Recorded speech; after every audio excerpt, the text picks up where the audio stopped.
नरजवनकृशां ज्ञानिनामग्रगण्यं सकलगुणनिधानं वानराणामधीशं रघुवरदूतं पात्रजातं नमामि। अरुणकमलसंस्था तद्व्रजः पुञ्जवर्णा करिकुलज्येष्ठा वीतियुग्माम्बुजश्च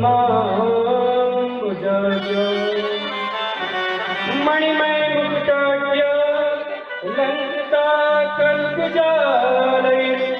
भवतु भुवनमाता सन्ततं श्रीश्रियै नमः। राम रामेति रामेति रमे रामे मनोरमे सहस्रनाम तत्तुल्यं राम नाम वरानने।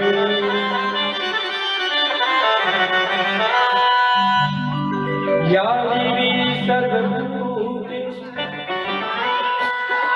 मातृरूपेण संस्थिता नमस्तस्यै नमस्तस्यै नमस्तस्यै नमो नमः।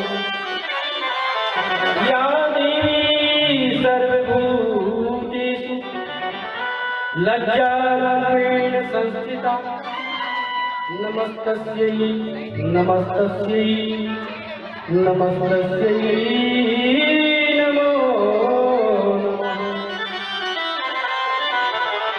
कृष्णं नारायणं वन्दे कृष्णं वन्दे व्रजप्रियं कृष्णं द्वापायनं वन्दे कृष्णं वन्दे प्रकाशकम्। श्रीगोपालकृष्णाय नमः। श्रीराधावल्लभाय नमः। श्री उमामहेश्वराभ्यां नमः। श्रीवाणी हिरण्यगर्भाभ्यां नमः। श्रीसजीवरुद्राभ्यां नमः। श्रीमातृपितृ चरणकमलेभ्यो नमः। श्रीष्टदेवताभ्यो नमः। श्रीकुलदेवताभ्यो नमः। श्रीग्रामदेवताभ्यो नमः। श्रीस्थानदेवताभ्यो नमः। श्रीसर्वेभ्यो देवेभ्यो नमः। श्रीसर्वेभ्यो ब्राह्मणेभ्यो नमः। श्रीसिद्धिबुद्धिसहिताय श्रीमन्महागणाधिपतये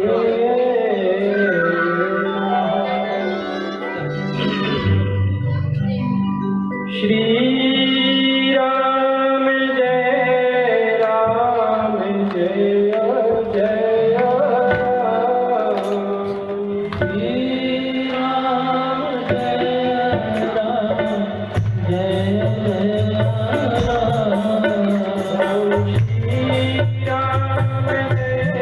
राम। श्री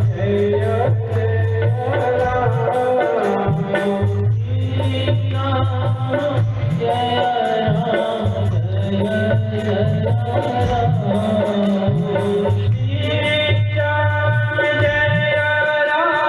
जय जय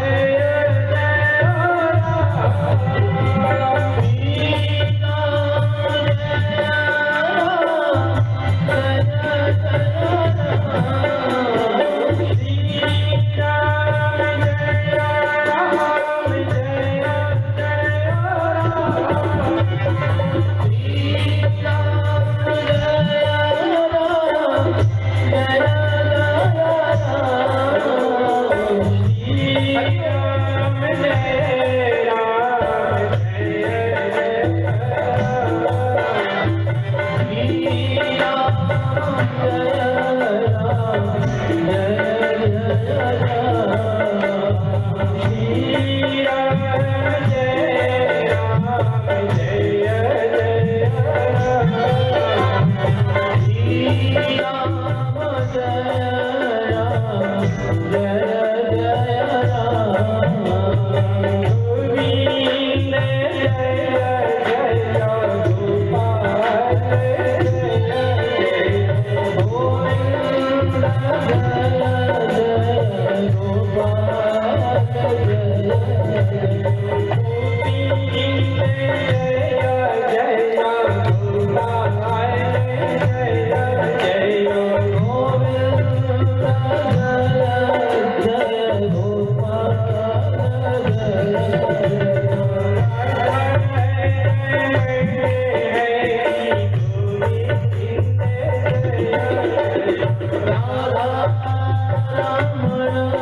सज्जन वृंद, भक्तवत्सल माताएं और देवी, हम सभी भगवान की अमृतमय कथा को श्रवण करने जा रहे हैं।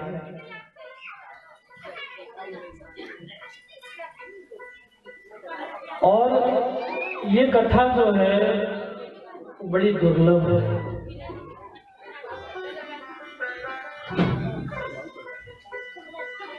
यद्यपि जगह जगह होती है, लेकिन फिर भी हमें प्राप्त नहीं होती।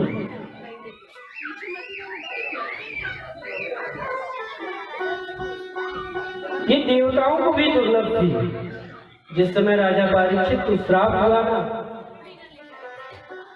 और जब वो गंगा के आनंद तट पर बैठ गए, तक्षक नाग के काटने से उनकी मृत्यु होने का जब श्राप मिला, तो देवताओं ने विचार किया। क्या विचार किया? विचार किया कि राजा परीक्षित को हम अमृत पिला देते हैं, जिससे तक्षक के काटने से उनकी मृत्यु नहीं होगी और हमको कथा मिल जाएगी। तो वो अमृत से भरा हुआ कलश लेकर के देवराज इंद्र स्वर्गलोक से, देवलोक से कहाँ पहुंचे? जहां पर सुखदेव को कथा श्रवण करवा रहे हैं, कथा श्रवण करवा रहे हैं।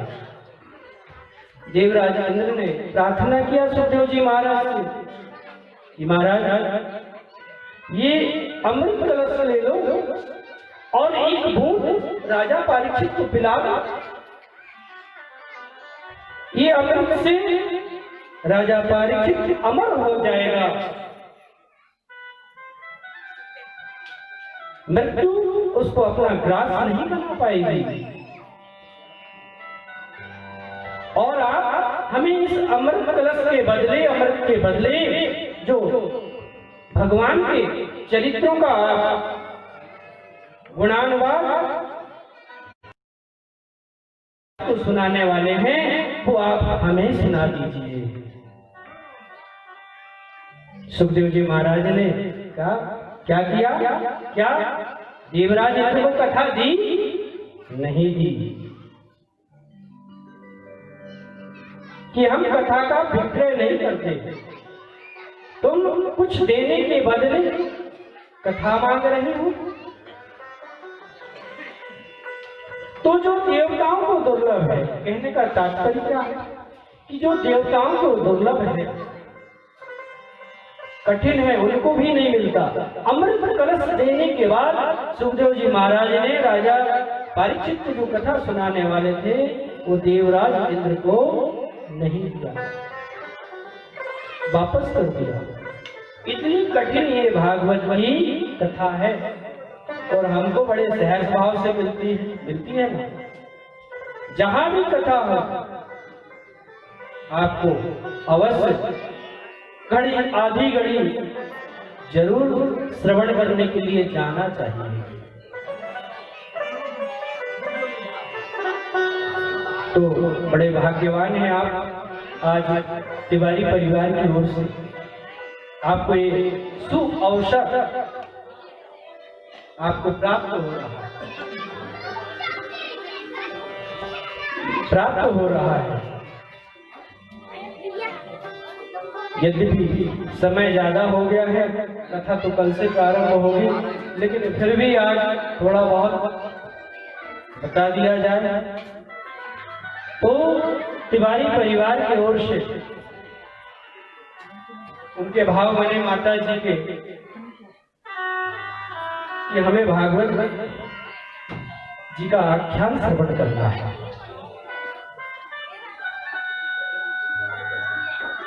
यद्यपि पूजन करते हैं, यत्र तत्र जहां भी कथाएं होती हैं वो जाती हैं,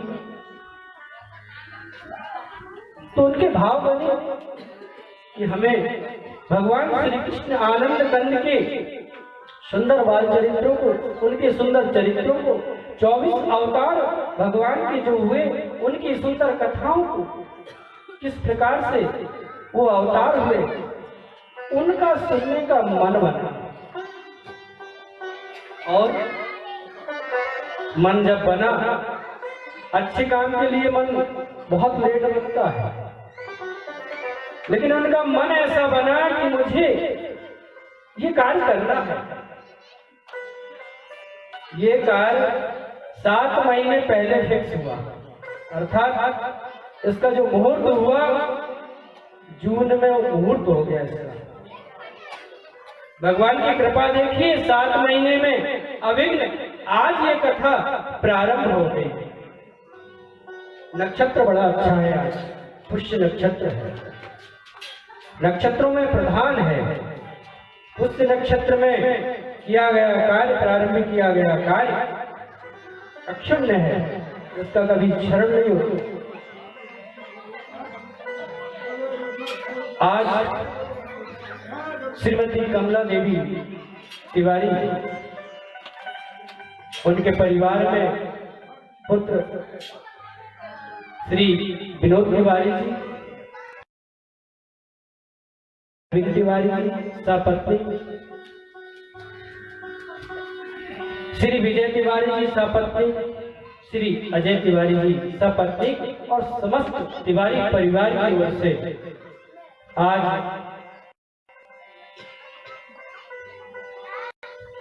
ये भगवान का गुणानुवाद आपको प्राप्त हो रहा है।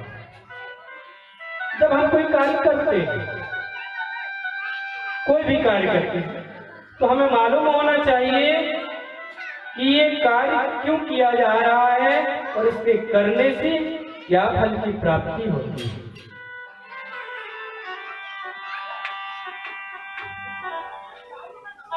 हमें मालूम होना चाहिए।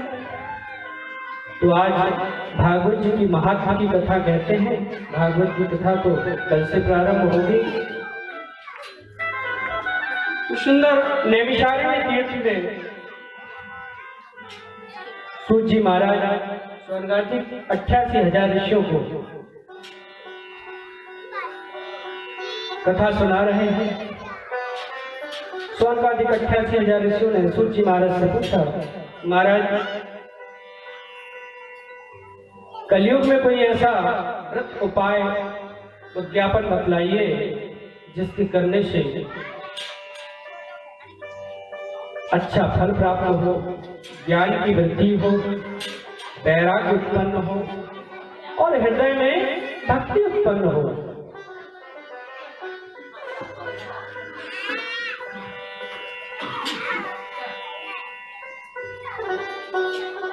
अब एक बात आती है, आप सुनते होंगे सत्यनारायण की कथा या किसी भी कथा में कि नैमिषारण्य तीर्थ, वो नैमिषारण्य तीर्थ कैसा है? नैमिषारण्य तीर्थ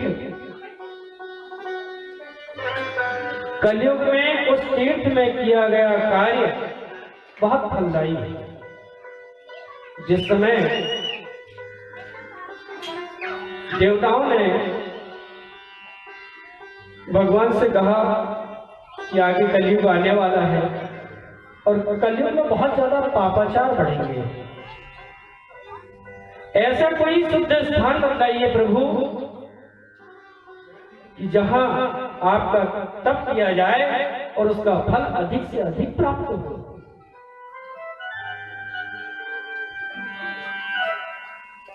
उसी समय भगवान ने एक मनोमय चक्र बनाया, एक धुरी बनाई और देवताओं से कहा कि ये चक्र की धुरी जहां गिर जाएगी वही भूमि शुद्ध भूमि होगी तप यज्ञ इत्यादि करने के लिए। वो जो चक्र है मनोमय चक्र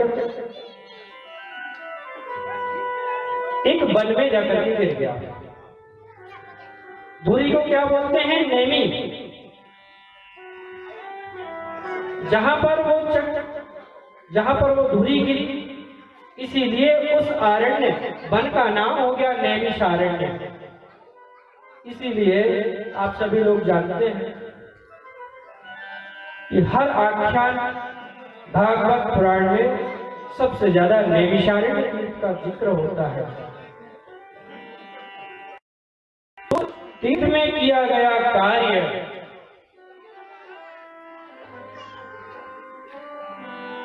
क्षीण नहीं होता, ज्यादा फल मिलता है। तो सूत जी महाराज सोनकाली 88,000 ऋषियों को बतला रहे हैं कि महाराज कलयुग आएगा और कलयुग में ऐसा कौन सा कार्य है, व्रत है, उद्यापन है, उसको करने से ज्ञान भक्ति वैराग्य की प्राप्ति है। तो सुंदर सूची महाराज ने सोनकाली 88,000 ऋषियों को बतलाया। महाराज एक हम सुंदर आख्यान सुनाते हैं। एक समय की बात है, नारद जी महाराज अनेकों लोगों में घूमते घूमते मृत्यु लोक आए। मृत्यु लोक में भी कहाँ आए? भारतवर्ष में आए। भारतवर्ष में भी कहाँ आए? उत्तर प्रदेश में आए। और उत्तर प्रदेश में भी कहाँ आए? मथुरा क्षेत्र में आए। और मथुरा क्षेत्र में भी कहाँ पहुंचे? उस यमुना के किनारे जहाँ पर वृंदावन नगरी है, वृंदावन धाम है, उस क्षेत्र में पहुंचे। जब वहां पहुंचे तो नमन किया नारद जी महाराज ने उस वृंदावन क्षेत्र। क्यों? वृंदावन धाम है, भगवान कृष्ण की लीला स्थली है। भगवान कृष्ण जन्म से पहले वृंदावन, यमुना और गोवर्धन को गौलोक से पहले पहुंचा दिया था। अपने जन्म से पहले गौलोक धाम से आए थे। तो नारद जी महाराज वहां पहुंचे।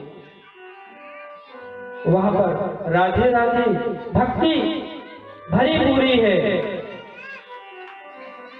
आपसे बहुत लोग गए होंगे ना वृंदावन। वृंदावन आप जो भी लोग गए हैं तो वहां राधे राधे, आपका मन अनायास ही भक्ति की ओर दौड़ता है, क्योंकि वहां का जो माहौल है, जो स्थिति है, वो राधामय है, कृष्णमय है। तो नारद जी जब वृंदावन में पहुंचे, निकलने लगे, जाने लगे, तो क्या देखा? एक बहुत बड़ा कौतुक देखा। नारद जी महाराज ने देखा कि यमुना के किनारे एक सुंदर स्त्री बैठी हुई है। अप्सरा के समान सुंदर युवती यमुना के किनारे बैठी हुई है। और क्या कहते, हजारों सुंदर दासियां उस स्त्री की सेवा कर रही हैं। लेकिन उससे बड़ा आश्चर्य क्या देखा? उससे बड़ा आश्चर्य देखा कि उस स्त्री के साथ दो जर्जर बूढ़े बैठे हुए हैं। नारद जी महाराज ने ऐसा कौतुक देखा, विचार किया कि ये कैसी घटना है, कैसा आश्चर्य है। नारद जी महाराज ने विचार किया, इसमें ज्यादा अपने को पढ़ना नहीं है झंझट में, धीरे से नारद जी महाराज उस सुंदर स्त्री के पास से निकलने लगे। जैसे उस सुंदर स्त्री ने नारद जी को देखा जाते हुए तो कहा, भो भो साधु क्षणम तिष्ठ, जरा साधु रुकिए, तो मेरी जो चिंता है उस चिंता को नाश कीजिए, उसका कोई आपके पास उपाय है वो तो बताते जाइए। नारद जी महाराज ने जैसे उस स्त्री की बात को सुना वैसे रुक गए। नारायण नारायण। उस देवी के पास जब पहुंचे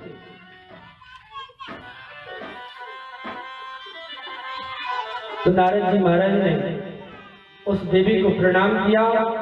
उस देवी ने नारद जी महाराज को प्रणाम किया। नारद जी महाराज उस सुंदर स्त्री से पूछते हैं, देवी तुम कौन हो और ये तुम्हारे साथ जितनी स्त्रियां हैं जो तुम्हारी सेवा कर रही हैं, ये कौन है? और ये जो तुम्हारे पास में दाएं और बाएं दो बूढ़े पुरुष बैठे हुए हैं, ये कौन है? तो भक्ति ने कहा, महात्मा जी यही तो मेरी चिंता है, ये दोनों बूढ़ी तो मेरी चिंता है। बोले क्यों? बोले ये दोनों बूढ़े मेरे पुत्र हैं। नारद जी को बड़ा आश्चर्य हुआ, बहुत ज्यादा आश्चर्य हुआ। क्या आश्चर्य हुआ कि माँ देखो जवान है, सुंदर है, अप्सरा के समान दिख रही है, और उनके जो पुत्र हैं वो दोनों जर्जर बूढ़े हैं। बड़ा आश्चर्य हुआ। तो नारद जी महाराज ने कौतुक सुन, बोले ये तुम्हारे पुत्र हैं? मैं तो समझ रहा था कि ये तुम्हारे पिता हैं। और बोले ये तुम्हारे साथ इतनी दासियां जो हैं वो कौन है? तो उस देवी ने बतलाया अपना परिचय। क्या बतलाया? सबसे पहले खुद का परिचय बतलाया नारद जी महाराज को। अहम भक्तिर्तिख्याता इमं मे तनयो मतौ ज्ञान वैराग्य मानो काल योगे जर्जरो। समय के अनुसार मैं भक्ति हूं और समय के अनुसार मेरे ये दोनों पुत्र ज्ञान और वैराग्य बूढ़े हो गए हैं। भक्ति तो सब करना जानते हैं, ज्ञान की बात सब करते हैं, क्या लेकिन जो ज्ञान की बात करते हैं वो ज्ञानी हैं? क्या उनमें ज्ञान है? यही बात भक्ति ने कही कि मैं भक्ति हूं, भक्ति तो सबके हृदय में विराजमान है। ये जो भक्ति मंडप है, इस भक्ति मंडप पर बैठने के बाद प्रत्येक व्यक्ति जो बैठा है उसके हृदय में भक्ति विराजमान हो गई है। तब तो आप इस भक्ति युक्त मंडप पर विराजमान हैं। तो भक्ति ने बताया अहम भक्ति ऋतिख्याता। और जो आप मेरी जो दासियां देख रहे हैं ना, ये जो दासियां हैं वो कौन हैं? ये जितनी नदियां हैं विश्व में वो सारी नदियां मेरी दासियां हैं। गंगा जमुना इत्यादि जितनी जो नदियां हैं, कावेरी वेण्या, वो सब मेरी दासी हैं।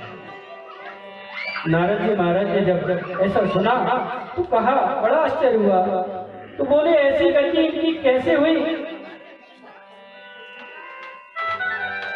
ऐसी गति क्यों हुई? तो भक्ति ने बतलाया, उत्पन्ने द्रविणे साहम वृद्धि कर्णाटके गता क्वचिन क्वचिन महाराष्ट्रे गुर्जरे जीर्णतां गता। भक्ति ने क्या बतलाया नारद जी महाराज को? भक्ति ने बतलाया, महाराज उत्पन्ने द्रविड़ देशे, अर्थात मैं कहाँ उत्पन्न हुई हूँ? मैं दक्षिण प्रदेश में उत्पन्न हुई हूँ। आप रामेश्वरम जाते हैं, महाराष्ट्र से नीचे का जो क्षेत्र है वो द्रविड़ देश है। हम राष्ट्रगीत में पढ़ते हैं, गाते हैं। तो जो दक्षिण में है वहां पर भक्ति का प्रभाव ज्यादा है। यदि भक्ति कोई करते हैं तो वो दक्षिण वाले करते हैं। तो महाराज मैं दक्षिण में उत्पन्न हुई हूं। सबसे ज्यादा पूजन पाठ किसी प्रदेश में होता है तो महाराष्ट्र से नीचे के प्रदेश में सबसे ज्यादा होता है। सबसे ज्यादा बड़े बड़े मंदिर जितने मिलेंगे वो दक्षिण में मिलेंगे। आज हमारे यहाँ भी दक्षिण शैली में मंदिर बनने लगे धीरे धीरे। तो वही बात भक्ति ने नारद जी महाराज से बतलाया, महाराज मैं दक्षिण में उत्पन्न हुई। जैसे जैसे मैं भारतवर्ष के ऊपर तक बढ़ी, दक्षिण से जैसे जैसे मैं बढ़ी महाराष्ट्र की ओर, पश्चिम पश्चिम महाराष्ट्र, उसके तो भक्ति ने भगवान से बतलाया, नारद जी महाराज से बतलाया कि महाराज मैं द्रविड़ में दक्षिण क्षेत्र में उत्पन्न हुई और जैसे मैं कर्नाटक की ओर बढ़ी वृद्धि को प्राप्त किया। कर्नाटक में भी सबसे ज्यादा भक्ति का प्रादुर्भाव है, सबसे ज्यादा भक्ति भरी हुई है। और मैं आगे बढ़ी महाराष्ट्र की ओर आई तो महाराष्ट्र में भी भक्ति है लेकिन थोड़ी थोड़ी मात्रा में। उसके बाद में गुजरात की तरफ गई। गुजरात में मैं जैसे ही पहुंची महाराज जीर्ण शीर्ण हो गई। जब जीर्ण शीर्ण हो गई तो धीरे धीरे मैं उत्तर प्रदेश की ओर गई। और उत्तर प्रदेश में भी मैंने कहा गया, नारद जी महाराज ने भगवती से पूछते हैं कि उत्तर प्रदेश में भी आप कहाँ गई? तो बताया कि उत्तर प्रदेश में मथुरा क्षेत्र में गई।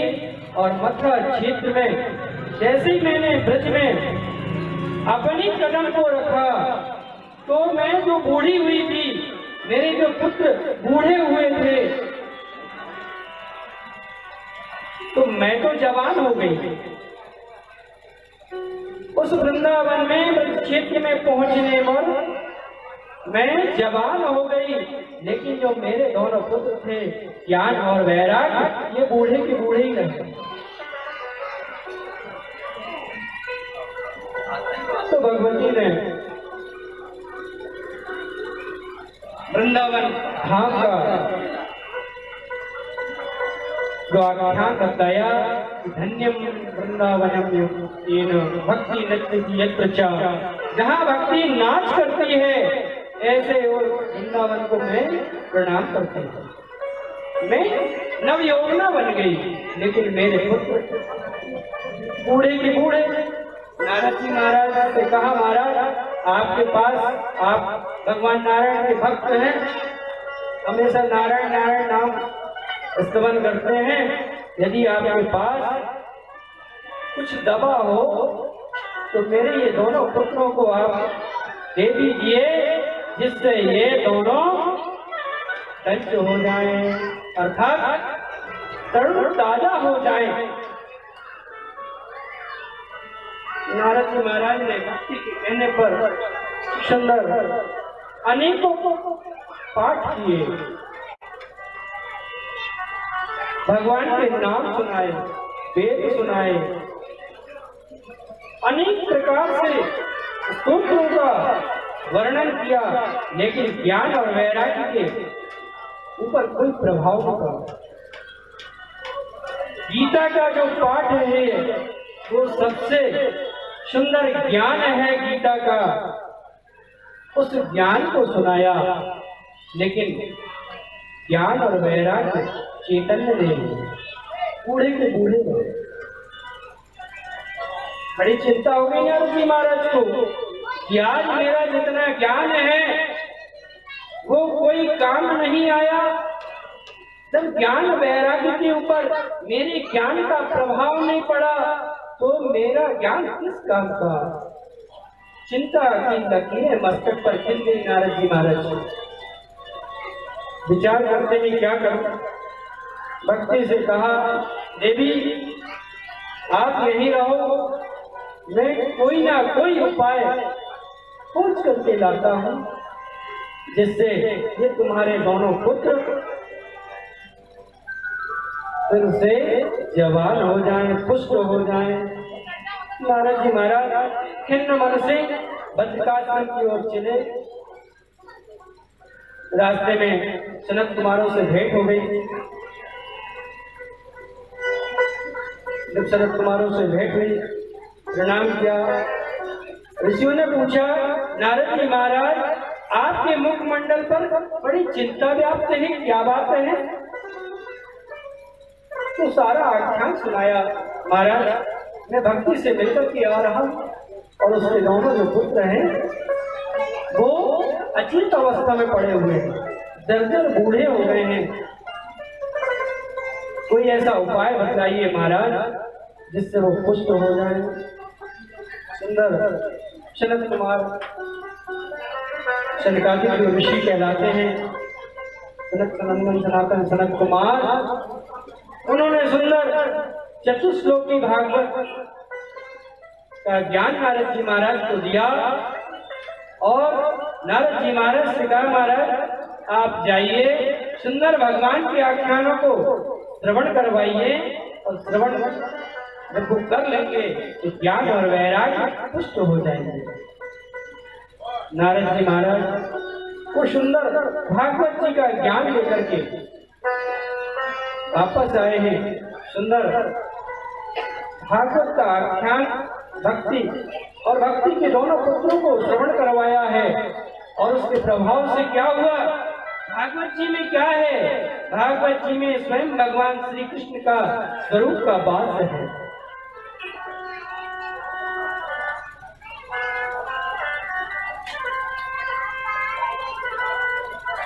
तो उस स्वरूप का दर्शन कराया नारद जी महाराज ने भक्ति को। भागवत के आख्यान को सुनकर के 24 अवतारों की कथाओं को सुनकर के भक्ति पुष्ट हो गई। जब भक्ति पुष्ट हुई तो कथाओं के माध्यम से आपको ज्ञान हो गया कि ये करने से ये होता है, ऐसा नहीं करना चाहिए, इससे ये पाप लगता है, गलत काम करोगे तो पाप लगेगा, अच्छा काम करोगे तो अच्छा होगा।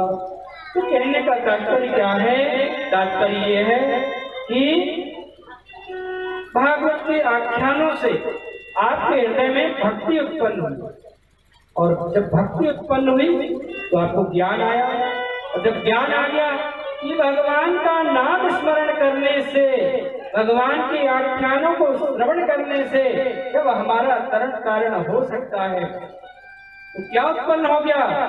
भक्ति आई, ज्ञान उत्पन्न हुआ और जब ज्ञान से ये मालूम हुआ कि नारायण का स्मरण करने से, राम का स्मरण करने से हमारा जीवन बन सकता है, तो फिर वैराग्य उत्पन्न हो गया और जब वैराग्य आपके जीवन में उत्पन्न हो गया तो ये संसार तुच्छ है, ये माया मोह की आसक्ति है। कल की कथा में आप विस्तार से श्रवण करेंगे कि हम 7 प्रकार की आसक्तियों से घिरे हुए हैं। तो जब नारद जी महाराज ने ये भागवत का आख्यान भक्ति को सुनाया, भक्ति पुष्ट हुई, ज्ञान भी पुष्ट हो गया और ज्ञान जब पुष्ट हुआ तो वैराग्य हो गया, तीनों जवान हो गए, भक्ति प्रसन्न हो गई। सूत जी महाराज ने कहा, महाराज ये तो बहुत अच्छी बात है कि कलयुग में ऐसी सुंदर कथा जो ज्ञान को देने वाली है, जो वैराग्य को बढ़ाने वाली है, जो भक्ति उत्पन्न करने वाली है, ऐसी कथा को सर्वत्र श्रवण करना चाहिए। आप रामायण में पढ़ते हैं, आधी घड़ी आधी में भी पुण्याद, थोड़ा सा समय भी इसमें लग गया तो आपका तरण तारण हो जाएगा। आप 6वें स्कंद में सुनेंगे, अजामिल ने अपने पुत्र का नाम नारायण रखा था। अरे भागवत में तो इतने आख्यान भरे पड़े हैं, यदि किसी को राम कहते नहीं आता और वो मरा कह देता है तो वो भी ऋषि बन जाता है। कहते हैं उल्टा नाम जपत जग जाना और वाल्मीकि वै ब्रह्म समाना। जिन्होंने वाल्मीकि रामायण की रचना कर दी, तो कहने का तात्पर्य क्या है? यही तात्पर्य है कि हम करके अपना जीवन बनाएं। भागवत वो साधन है जो मरने के बाद मोक्ष तो देती ही देती है, लेकिन यदि मोक्ष प्राप्त करना है तो जीवित में रहते हुए भी भागवत की कथा के माध्यम से मोक्ष को प्राप्त किया जा सकता है। जो भागवत कथा को बड़ी श्रद्धा से, बड़े भाव से श्रवण करता है, वो कभी यम के लोक को नहीं जाता, वो सीधे विष्णु के लोक को जाता है। बोले हरि लाल। आज की कथा हम यही विश्राम देते हैं, लेकिन कल की कथा में आप जहां से विश्राम हुआ है वहीं से आगे बढ़ेंगे, क्योंकि सूत जी महाराज ने पूछा, बतलाया है कि ये तो क्या भक्ति वैराग्य को अच्छा करती है। गौनकादि ऋषियों ने पूछा कि महाराज कोई ऐसा दुष्ट आत्मा यदि कोई हो जाए जो जिंदगी भर पाप करे, क्या ये भागवत उसको तार सकती है क्या? तो सूत जी महाराज ने बताया, महाराज हाँ, जो अपने जीवन में पाप ही पाप करे उसको भी ये कथा तार सकती है। ऐसा सुंदर आख्यान आप कल धुंधकारी की कथा में श्रवण करेंगे, गौकर्णी की कथा में श्रवण करेंगे। उसके पश्चात भागवत जी की कथा का प्रारंभ होगा और जहां तक कथा ले जाएगी 1 बजे से 5 बजे तक, जिस प्रसंग तक पहुंचेगी वहां विश्राम ले लेंगे, क्योंकि ठंड का समय है। आप सभी को अपने गृह कार्य, बाहर से जो लोग आते हैं उन्हें अपने घर तक पहुंचना होता है, इसीलिए कल की कथा का जो समय है वो दोपहर 1 बजे से 5 बजे तक। आप अधिक से अधिक संख्या में इस भक्ति के मंडप पर पधार करके भगवान के सुंदर आख्यानों को श्रवण करें, क्योंकि जीवन में जो सार है वो सिर्फ राम नाम सार है। ये जीवन में जितनी चकाचौंध है ये किसी काम की नहीं है। इस संसार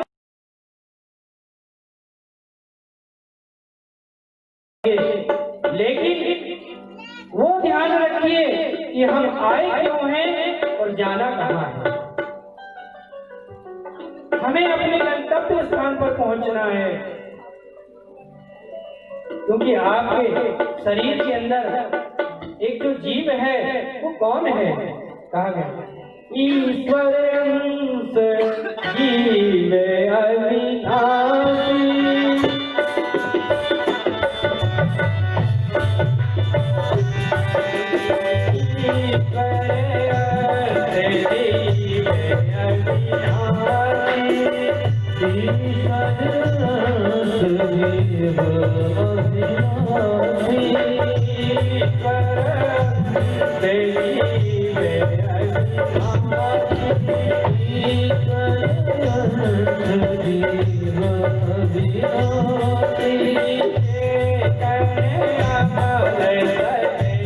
सुख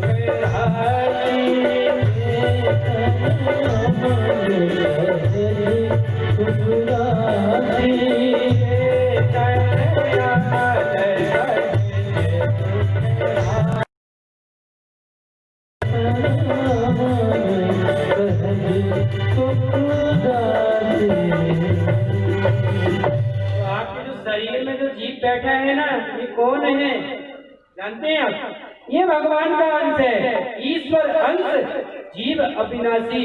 आपके शरीर के अंदर जो जीव विराजमान है, इसी के कारण तो आपके शरीर के जो मान सम्मान है ना, वो उसी जीव के कारण है। यदि वो जीव निकल गए आपके शरीर से, तो फिर ये शरीर को कोई नहीं पूछता, कहता है भैया कितना टाइम है ले जाने में। तो आप पहचानिए उस जीव को, आपके अंदर भगवान का अंश विराजमान है। कितने लोग बैठे हैं, सब में भगवान विराजमान है।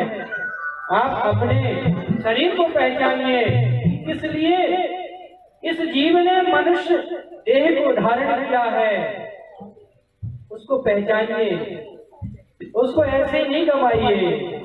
इसीलिए आगे कल के कथा प्रसंग में आप विस्तार से इसके बारे में श्रवण करेंगे।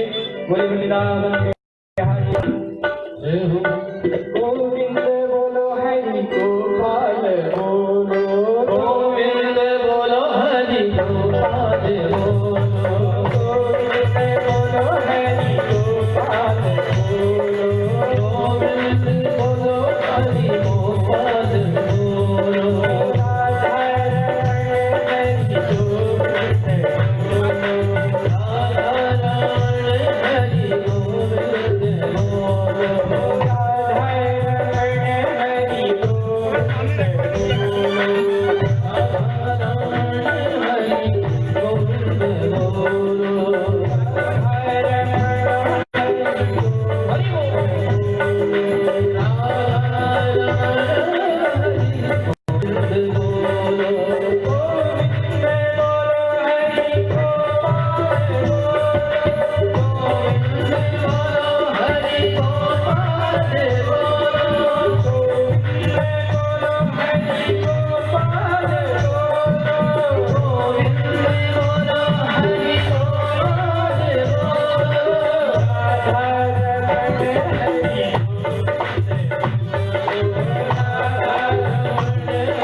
आरती में सभी परिवार के जो सदस्य भगवान की आरती को करें। इसको ओपन कर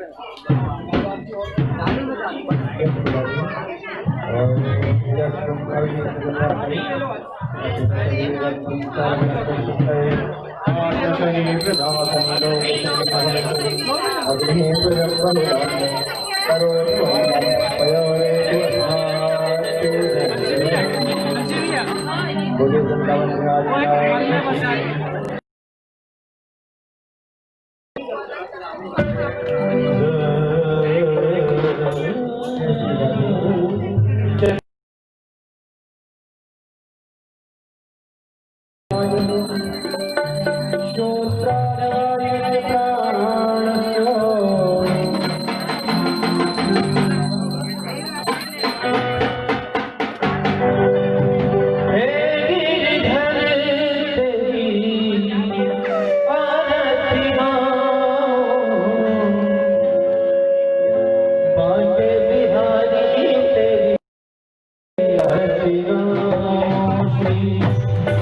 Hare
Thank you.